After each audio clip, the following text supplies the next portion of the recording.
ఆంధ్రప్రదేశ్ రాజకీయాల్లో మరోసారి ఆసక్తికర పరిణామం చోటు చేసుకుంటుంది. వైఎస్ఆర్ కాంగ్రెస్ పార్టీ అధ్యక్షుడు, మాజీ ముఖ్యమంత్రి వైఎస్ జగన్మోహన్ రెడ్డి 2027లో మరోసారి పాదయాత్ర చేపట్టాలని నిర్ణయించారు.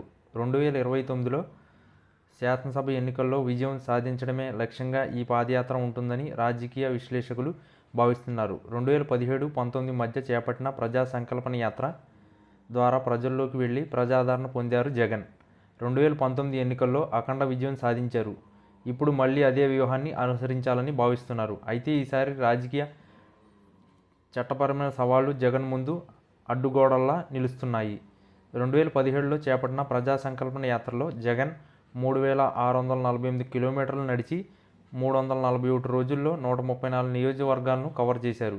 ఈ యాత్ర ద్వారా ప్రజల సమస్యలను దగ్గరగా తెలుసుకుని వాటిని పరిష్కరించే మేనిఫెస్టోను రూపొందించారు. ఈ యాత్ర వైసీపీకి 2019లో 151 శాసనసభ సీట్లతో అధికారాన్ని అందించింది. అయితే 2024 ఎన్నికల్లో వైసీపీ కేవలం 11 సీట్లకు పరిమితమై ప్రతిపక్ష హోదాను కూడా కోల్పోయింది. ఈ నేపథ్యంలో పార్టీ శ్రేణుల్లో ఉత్సాహం నింపడం, ప్రజల్లో తిరిగి విశ్వాసం పొందడం కోసం జగన్ మరో పాదయాత్రను ప్లాన్ చేస్తున్నారని రాజకీయ వర్గాలు అంచనా వేస్తున్నాయి. 2017-19లో జగన్ పాదయాత్రకు అప్పటి టీడీపీ ప్రభుత్వం ఎట్లాంటి ఆటంకాలు కలిగించకుండా సహకరించింది. అయితే 2019-24 మధ్య జగన్ అధికారంలో ఉన్నప్పుడు టీడీపీ యువనేత నారా లోకేష్ చేపట్టిన యువగళం పాదయాత్రకు వైసీపీ ప్రభుత్వం అనేక ఆంక్షలు విధించింది.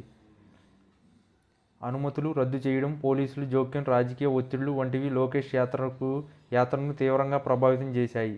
ఈ నేపథ్యంలో ప్రస్తుత టీడీపీ ప్రభుత్వం జగన్ పాదయాత్రకు ఎంతమేర సహకరిస్తుందన్నది ప్రశ్నార్థకంగా మారింది. టీడీపీ నాయకుడు లోకేష్ ఇప్పటికే జగన్ పాదయాత్రపై వ్యంగ్యాస్త్రాలు సంధించారు. ఈసారి జగన్ పాదయాత్ర అధికారం కోసం కాదు, ప్రజల క్షమాపణ కోసం అని ఎద్దేవా చేశారు. జగన్పై పెండింగ్లో ఉన్న అక్రమాస్తుల కేసులు, ఇటీవల కొత్తగా లిక్కర్ కేసులో ఆయన పేరు వినిపిస్తుండటం వైసీపీ శ్రేణుల్లో ఆందోళన కలిగిస్తుంది. 2012లో అక్రమాస్తుల కేసులో జగన్ 16 నెలల పాటు జైలు శిక్ష అనుభవించారు. ఇప్పుడు కాకినాడ సీపోర్ట్, సోలార్ పవర్ కాంట్రాక్టులు, లిక్కర్ స్కామ్ వంటి కేసుల్లో జగన్, ఆయన సన్నిహిత నాయకులపై ఆరోపణలు తీవ్రంగా ఉన్నాయి.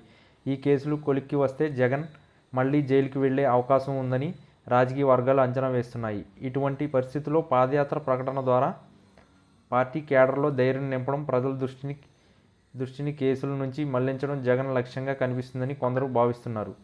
2024 ఎన్నికల్లో వైసీపీ ఘోర పరాజయం వెనుక అనేక కారణాలు ఉన్నాయి. ఉద్యోగ నియామకాలు లేకపోవడం, రాజధాని అమరావతి అంశంపై అసంతృప్తి, ల్యాండ్ టైటిలింగ్ యాక్ట్ పై వివాదం, అధికార పార్టీ నాయకుల అహంకార వైఖరి, విపక్ష నేతలపై కక్ష సాధింపులు వంటివి ప్రజలను వైసీపీకి దూరం చేశాయి. అయితే జగన్ తన సంక్షేమ పథకాల ద్వారా గ్రామీణ ప్రాంతాల్లో ఇంకా కొంత మద్దతు నిలుపుకున్నారు. కూటమి ప్రభుత్వ హామీలను అమలు చేయడంలో విఫలమైతే జగన్ దాన్ని రాజకీయంగా వినియోగించుకోవచ్చు. అయితే తన పార్టీ నాయకులపై ఉన్న చట్టపరమైన ఆరోపణల నుంచి ప్రజల దృష్టిని మళ్లించేందుకు కూడా జగన్ ఈ పాదయాత్రను ఒక వ్యూహంగా ఎంచుకోవచ్చు.